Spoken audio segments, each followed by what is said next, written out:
belum mati Zionis kena azab. Tentara Israel bingung, balik ke Jabalia dan bom kamp pengungsi, para ibu tentara IDF frustasi.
Tentara Pendudukan Israel, IDF, dinilai menunjukkan kebingungannya dalam aspek kepemimpinan maupun strategi militer yang mereka jalankan dalam Perang Gaza dalam dalih memberantas Hamas.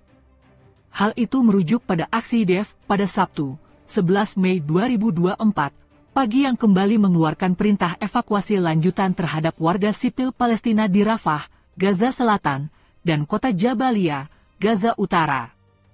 IDF dalam pernyataannya akan mengerahkan kekuatan besar ke dua wilayah yang mendapat perintah evakuasi lanjutan.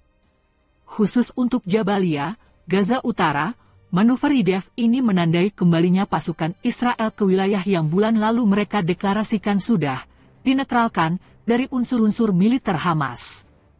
Saat itu, IDF menyatakan sudah membongkar kerangka tempur Brigade Al-Qassam, sayap militer Hamas, lalu menarik diri dari RS Al-Shifa dengan meninggalkan jejak kekejaman berupa sejumlah kuburan massal berisi ratusan jenazah warga Palestina di sana.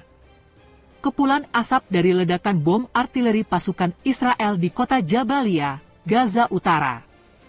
Kepulan asap dari ledakan bom artileri pasukan Israel di kota Jabalia, Gaza Utara, Sabtu, 11 Mei 2024.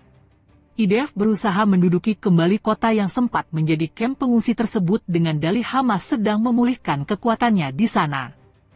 Artileri IDF mulai bombardir Jabalia.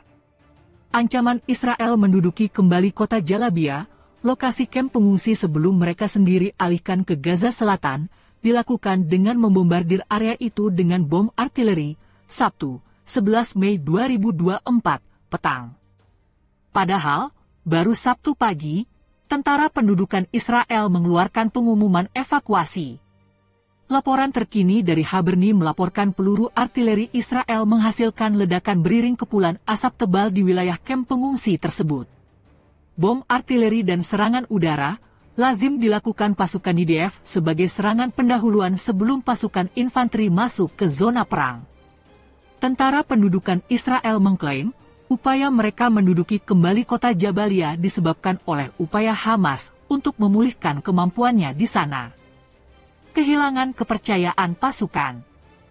Perintah untuk kembali menduduki Jabalia ini disambut oleh keputusasaan dan rasa tidak percaya pasukan IDF terhadap garis komando militer mereka.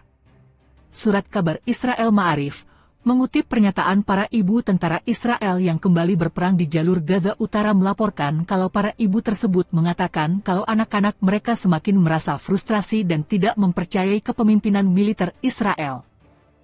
Para ibu dari Tentara Pendudukan mengungkapkan rasa frustrasinya akibat politisi Israel memanipulasi kehidupan anak-anak mereka yang berperang di Gaza, kata laporan tersebut. Hilangnya kredibilitas kepemimpinan militer Israel sejatinya sudah terjadi sejak awal-awal pecahnya Perang Gaza. Pada November 2023 silam, setengah kompi pasukan IDF menolak berperang di Gaza karena dua pimpinan lapangan mereka justru didepak dari satuan. Seiring berlarutnya perang yang sudah berlangsung selama 7 bulan tanpa memperoleh target dan tujuan yang ditetapkan, laporan menunjukkan rasa frustasi di kalangan pasukan IDF juga meningkat yang ditunjukkan oleh naiknya permintaan layanan konsultasi psikologis dan gangguan mental. 3 masalah besar. Ini bukan kali pertama pasukan Israel berniat kembali menduduki wilayah yang sudah mereka kuasai lalu ditinggal pergi. Sebuah laporan yang menjelaskan penyerbuan kembali RS Al-Shifa pada November 2023 silam, menyatakan kalau militer Israel memang dilanda kebingungan dan mempertontonkan 3 masalah besar dalam strategi perang Gaza. Penyerbuan kembali RS Al-Shifa, Gaza Utara pada November lalu, merupakan klimaks pertama dari agresi darat Israel terhadap Gaza yang dimulai tahun lalu, setelah operasi banjir Al-Aqsa oleh Hamas. Saat itu, penyerbuan Israel disertai dengan dugaan keberadaan markas pimpinan Hamas di bawah rumah sakit.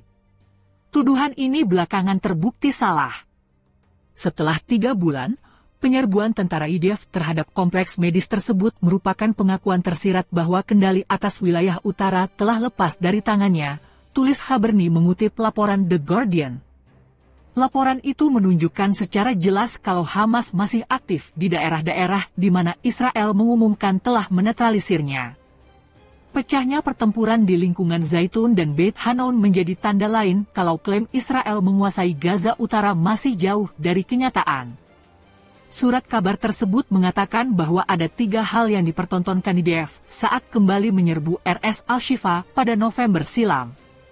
Yang pertama adalah bahwa Hamas, meskipun menderita kerugian, masih memiliki jumlah orang bersenjata yang cukup dan sistem kepemimpinan fungsional yang cukup untuk melancarkan serangan sporadis terhadap pasukan Israel, dan dalam hal ini dibantu oleh kehadiran sistem terowongan, tulis laporan tersebut. Masalah kedua, menurut laporan itu adalah Israel mendemobilisasi sebagian besar tentara cadangannya dan memindahkan unit reguler besar ke perbatasan utara atau tepi barat yang didudukinya.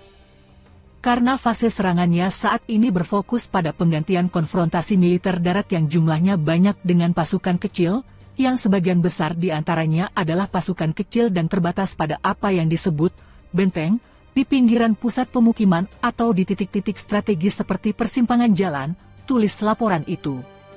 Artinya, Hamas bertempur tidak dengan kekuatan besar yang bergerombol, melainkan dengan formasi pasukan kecil namun rutin menyerang. Di sisi lain, keputusan untuk mendemobilisasi pasukan IDF tidak teratur dikaitkan dengan alasan ekonomi dan politik.